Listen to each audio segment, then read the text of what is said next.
এত স্বাদের রেসিপিটা খাওয়ার পরে মনে তো ঘন্টি বাজবেই। আর এটা দিয়ে আপনারা দুপুরেও খেতে পারবেন, সকালের টিফিনেও খেতে পারবেন। নমস্কার বন্ধুরা, মিঠুস ওভেনে আপনাদের সবাইকে স্বাগত জানাই। আশা করি আপনারা ভালো আছেন, আমিও ভালো আছি। আজকের এই রেসিপিটা তৈরি করার জন্য এখানে 100 গ্রাম কাঁচা লঙ্কা ভালোভাবে ধুয়ে মুছে নিয়েছি। আর এই লঙ্কাটা কিন্তু খুব বেশি ঝাল নয়। আপনাদের ঘরে যদি বেশি ঝালের লঙ্কা থাকে সেটা দিয়েও তৈরি করতে পারবেন। আর এখানে আমি লঙ্কার বোটাটা কিন্তু ছাড়াইনি, আর কেন ছাড়াচ্ছি না সেটা আপনাদেরকে আমি পরে বলে দেব। এখানে আমি কড়াই বসিয়ে দিয়ে জল দিয়ে দিচ্ছি। আর জলটা আপনারা আধা লিটারের থেকে একটু বেশিও দিতে পারেন, কোনো রকম প্রবলেম হবে না। এর মধ্যে এখন নুন দিয়ে দিচ্ছি। নুনটা দিয়ে ভালোভাবে নাড়িয়ে দিতে হবে। জলটা ফুটে যাবার পরে দিয়ে দেব কাঁচা লঙ্কাগুলো। এই কাঁচা লঙ্কাগুলো বোটা সমেতই দিয়ে দিচ্ছি। তারপরে ভালোভাবে নাড়িয়ে দিয়ে ঢেকে রেখে দেব 2 থেকে 3 মিনিটের জন্য। যতক্ষণে লঙ্কাটা সিদ্ধ হবে ততক্ষণে আমরা অন্য কাজটা করে নেব। এখানে আমি 2টো মিডিয়াম সাইজের পেঁয়াজ স্লাইস করে কেটে নিয়েছি। তারপর একটা মিক্সিং বাউলের মধ্যে নিয়ে নিচ্ছি। পেঁয়াজটা আমি খুব ভালোভাবেই পাতলা করে কেটেছি। আর দেখুন এইভাবে কিন্তু হাত দিয়ে ছাড়িয়ে নিতে হবে। পেঁয়াজের মধ্যে দিয়ে দিচ্ছি স্বাদমতো নুন। নুনটা কিন্তু অবশ্যই আপনারা বুঝে দেবেন। এখন এই পেঁয়াজটাকে খুব ভালোভাবে চটকে নিতে হবে। এই রেসিপি দুটো তৈরি করে খাওয়ার পরে সত্যি বন্ধুরা আমার ওই গানটাই মনে পড়েছে, তুনে মারি আন্টি ওর দিল মে বাজে ঘন্টি। যেটা আমার মনে এসেছে বন্ধুরা, আমি সেটাই আপনাদের সাথে শেয়ার করলাম। পেঁয়াজটা ভালোভাবে মাখার পরে হাতটা কিন্তু পুরোই আমার ভিজে গেছে। এখন এই পেঁয়াজটা ঢেকে আমি সাইড করে রেখে দেব। এবার লঙ্কাটা দেখে নিতে হবে।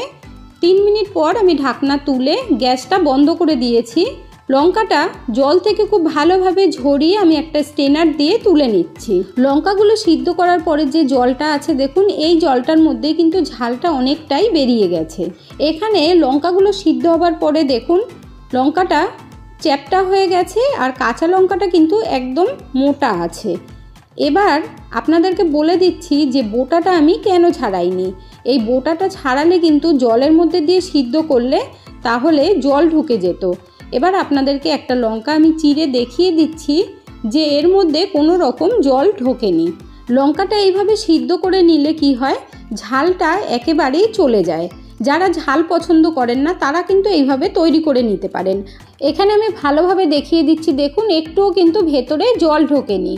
আর যারা ঝাল পছন্দ করেন তারা কিন্তু সিদ্ধ না করলেও চলবে, তবে সিদ্ধ করলে রেসিপিটা খুব তাড়াতাড়ি তৈরি হয়ে যাবে। এখানে এবার আমি বোটাগুলো ভালোভাবে ছাড়িয়ে নিচ্ছি।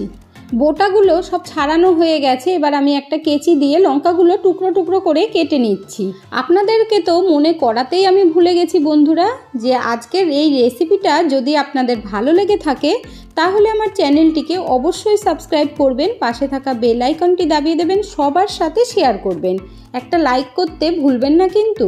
লঙ্কাগুলো টুকরো করে কাটার পর এখানে আমি রসুন নিয়েছি 50 গ্রাম। 100 গ্রাম লঙ্কার সাথে 50 গ্রাম রসুন কিন্তু একদম পারফেক্ট। এই রসুনগুলো এবার আমি একটা মিক্সির জারের মধ্যে নিয়ে নিচ্ছি। আর মিক্সির জারের মধ্যে দিয়ে হালকা করে কিন্তু ঘোরাতে হবে, পেস্ট করে ফেলবেন না, তাহলে কিন্তু রেসিপিটা একদম ভালো হবে না। এখানে দেখুন রসুনটাকে আমি হালকা করে ঘুরিয়ে নিয়েছি। আমি একটা বাটির মধ্যে ঢেলে আপনাদেরকে দেখিয়ে দিচ্ছি যে কীরকম তৈরি করতে হবে। এই রেসিপিগুলো তৈরি করা কিন্তু ভীষণ সহজ বন্ধুরা, 15 থেকে 20 মিনিটের মধ্যেই কিন্তু তৈরি হয়ে যাবে। হাতে নিয়ে দেখিয়ে দিচ্ছি যে কীরকম তৈরি করেছি। মিক্সিটা থেমে থেমে ঘোরালেই কিন্তু এই রকম তৈরি হবে। এখন এই একই জারের মধ্যে লঙ্কাগুলোকে দিয়েও হালকা করে ঘোরাতে হবে। আজকের দুটো রেসিপি এতটাই মজাদার, এই ঠান্ডার মধ্যে বানিয়েও খেতে পারবেন, বর্ষাকালেও কিন্তু দারুণ লাগে খেতে। এখন আমি মিক্সির জার বন্ধ করে দিয়েছি। এখানে দেখুন তৈরি করা হয়ে গেছে। জারটা খুলে আপনাদেরকে দেখিয়ে দিচ্ছি, ঠিক এই রকম তৈরি করতে হবে। দেখুন ঠিক এইরকম করবেন, এর থেকে বেশি কিন্তু একদম ঘোরাবেন না মিক্সিটাকে, হালকা হালকা মানে থেমে থেমে ঘোরাতে হবে। আগে থেকে যে পেঁয়াজটা নুন মাখিয়ে রেখেছিলাম এবার আপনাদেরকে দেখিয়ে দিচ্ছি এই পেঁয়াজের থেকে কতটা পরিমাণে জল বেরিয়েছে। দেখুন এরকম চিপে দেখবেন তাহলেই বুঝতে পারবেন। এখন এই পেঁয়াজের মধ্যে দিয়ে দিচ্ছি কুচিয়ে রাখা দুটো কাঁচা লঙ্কা। ঝালটা আপনারা আপনাদের আন্দাজ মতো দেবেন। এখানে দিয়ে দিচ্ছি হাফ টি স্পুন গোটা জিরে। গোটা জিরেটা দিলে খেতে খুব ভালো লাগবে। দিয়ে দিচ্ছি হাফ টি স্পুন কালো জিরে। দিয়ে দিচ্ছি কুচিয়ে রাখা 2 টেবিল স্পুন ধনেপাতা। হাতের কাছে যদি ধনেপাতা না থাকে, কসুরি মেথি থাকলেও সেটাও দিতে পারবেন। দিয়ে দিচ্ছি এর মধ্যে হাফ কাপ টক দই।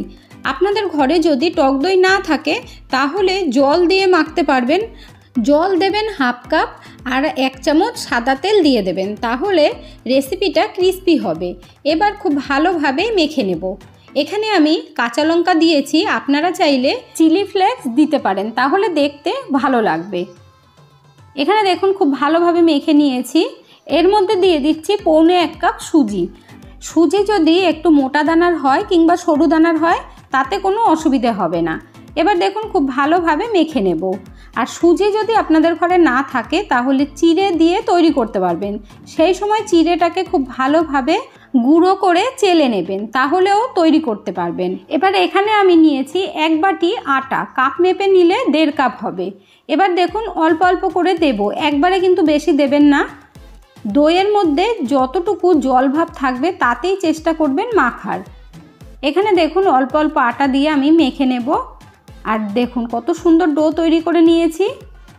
আর কতটা আটা বেঁচেছে সেটাও আপনাদেরকে আমি দেখিয়ে দেব। এই ডোয়ের মধ্যে আমি 1 চামচ সাদা তেল দিয়ে মেখেছিলাম, সেটা আর আপনাদেরকে দেখানো হয়নি। এখন এই আটা মাখাটাকে আমি 5 মিনিটের জন্য রেস্টে রেখে দেব। এখানে 2 চামচ মতো আটা বেঁচে গেছে। পেঁয়াজের মধ্যে যতটুকু জল থাকে সেই অনুযায়ী কিন্তু আটা লাগবে। এবার চলুন আটা মাখাটাকে বেলে নিতে হবে। তার আগে লেচি তৈরি করে নেব। আর এখন আমি একটু ডলে নিচ্ছি। এর থেকে আমি লেচি বার করে নেব বেশ বড় বড় করে। আমি যতটা আটা মেখেছি তাতে আমার 5টা লেচি তৈরি হবে। এই লেচিগুলো রুটির থেকেও কিন্তু বড় সাইজের করতে হবে, পেঁয়াজের পরোটা যেহেতু। আর এটা তো বন্ধুরা খেতে কতটা অসাধারণ হয় আপনারা রেসিপিটা তৈরি করলেই কিন্তু বুঝতে পারবেন। এখানে দেখুন আমি আটা নিয়েছি, তার মধ্যে খুব ভালোভাবে চেপে চেপে আটাটা লাগিয়ে নিচ্ছি। এবার হালকা হাতে বেলে নিতে হবে। আর দেখুন চারিদিক থেকে যদি ফেটেও যায় কোনো অসুবিধে হবে না। আর সেটা আমি আপনাদেরকে দেখিয়ে দিচ্ছি কিভাবে ঠিক করতে হবে। এখানে দেখুন রুটিটা বেশ বড় করে বেলে নিয়েছি। এবার আঙুল দিয়ে দেখুন চারিদিক দিয়ে ফাটাটা বন্ধ করে দিচ্ছি। এইভাবে করলেই কিন্তু আর কোনো অসুবিধে হবে না। এখানে একটা বেলা হয়ে গেছে, আমি একটা প্লেটের মধ্যে তুলে নিচ্ছি। এইভাবে আমি আরও একটা বেলে নেব। সকাল সকাল টিফিনে যদি এই রকম পরোটা থাকে বন্ধুরা, তাহলে তো আর কোনো কথাই নেই।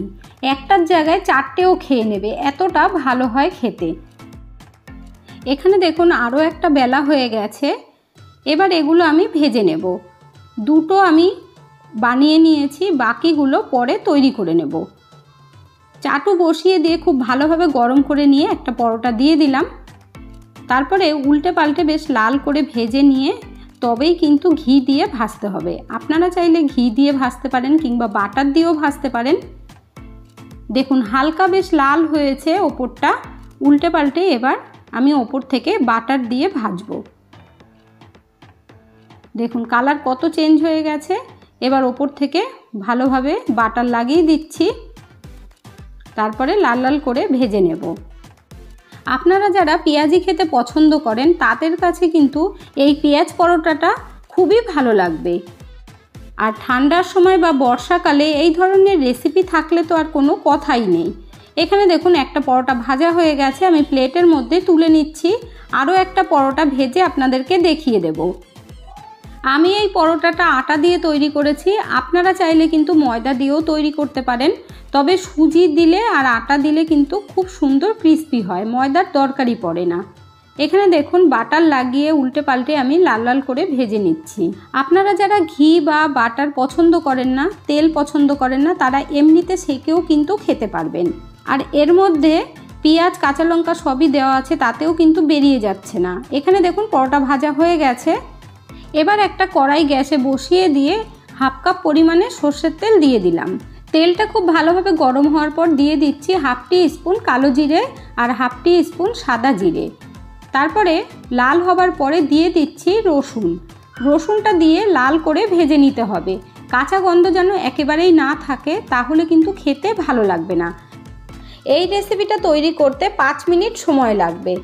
এবার আমি এখানে 1.5 টেবিল চামচ বেসন দিয়ে দিলাম। বেসনটা দিয়েও কিন্তু খুব ভালোভাবে ভেজে নিতে হবে, লাল লাল করে ভেজে নেবেন। বেসনটা ভাজতে 1 মিনিট মতো সময় লাগবে। দেখুন কতটা লাল করে ভেজে নিয়েছি। এবার আমি লঙ্কাটা দিয়ে দিচ্ছি। লঙ্কাটা আগে থেকে সিদ্ধ করে রাখার জন্য ঝালটা তো অনেকটা কম হয়েই গেছে, আর রেসিপিটাও কিন্তু তাড়াতাড়ি তৈরি হয়ে যাবে। শুধু কাঁচা লঙ্কা দিয়ে করলে কাঁচা একটা গন্ধ থাকে, আর এইভাবে সিদ্ধ করে দিয়ে করলে কিন্তু খুব তাড়াতাড়ি হয়ে যায়, আর ঝালটাও অনেকটাই কমে যায়, খেতেও ভীষণ ভালো লাগবে। এবার দেখুন খুব ভালোভাবে মিশিয়ে দিয়ে এর মধ্যে আমি কিছু মশলা দেব। দিয়ে দিচ্ছি স্বাদ মতো নুন, হলুদের গুঁড়ো অল্প করে দিয়ে দিচ্ছি, আর কাশ্মীরি লঙ্কার গুঁড়ো দিয়ে দিচ্ছি 1 টিস্পুন, তাতে কালারটা খুব সুন্দর আসবে। এবার খুব ভালোভাবে ভেজে নিতে হবে। মশলাগুলো দেবার পরে 1 মিনিট খুব ভালো করে ভেজে নিতে হবে। এখানে দেখুন কালারটা কতটা সুন্দর হয়েছে। এই রেসিপিটা কিন্তু একদম শুকনো তৈরি হবে, জল দেওয়ার একদম দরকার নেই। এর মধ্যে একটু টক ভাব আনার জন্য দিয়ে দিচ্ছি 1.5 টিস্পুন আমচুর পাউডার। আপনারা চাইলে লেবুর রস দিতে পারেন। আমচুর পাউডার দেওয়ার পরে খুব ভালোভাবে মিশিয়ে দিতে হবে। ভালো করে ভেজে নিয়ে আমি গ্যাস বন্ধ করে একটা প্লেটের মধ্যে নামিয়ে নেব। আর লেবুর রস দিলে আপনারা তাহলে গ্যাসটা বন্ধ করে দিয়ে তারপরে লেবুর রস দেবেন, না হলে কিন্তু তিতো হবে, খেতে ভালো লাগবে না। এখানে দেখুন আমি একটা প্লেটের মধ্যে নামিয়ে নিচ্ছি। আর এটা কিন্তু স্টোর করে রাখা যায় বন্ধুরা, 1 সপ্তাহ রেখে খেতে পারবেন। এখন এই গরম গরম পরোটাগুলো আমি একটা প্লেটের মধ্যে নামিয়ে নিচ্ছি। এখানে আমার 5টা পরোটা তৈরি হয়েছে, আর দেখুন পরোটাগুলোর কালার কত সুন্দর হয়েছে। দিয়ে দিচ্ছি শুকনো চাটনি, লঙ্কা রসুনের। পরোটা আর এই লঙ্কার সবজির সাথে একটু টক দই হলে তাহলে তো আর কোনো কথাই নেই। এখানে আমি টক দইয়ের মধ্যে সামান্য পরিমাণে একটু নুন দিয়ে দিলাম। আপনারা যদি মিষ্টি পছন্দ করেন তাহলে অল্প করে চিনি দিয়ে দেবেন। এবার দেখুন পরোটাগুলো কতটা সফট হয়েছে। একটু ঠান্ডা হলে হালকা একটু ক্রিস্পি হবে, খেতে কিন্তু ভালো লাগবে। এখানে একদম গরম গরম আছে, তার জন্য একেবারেই নরম। আর শক্ত যে হবে খুব বেশি তা নয় বন্ধুরা। আজকের এই চটপটা রেসিপি দুটো আপনাদের কেমন লাগলো বন্ধুরা অবশ্যই কমেন্ট করে জানাবেন। এতক্ষণ ধৈর্য ধরে ভিডিওটি দেখার জন্য অসংখ্য ধন্যবাদ। ভালো থাকবেন, সুস্থ থাকবেন। দেখা হচ্ছে পরের ভিডিওতে। Thank you.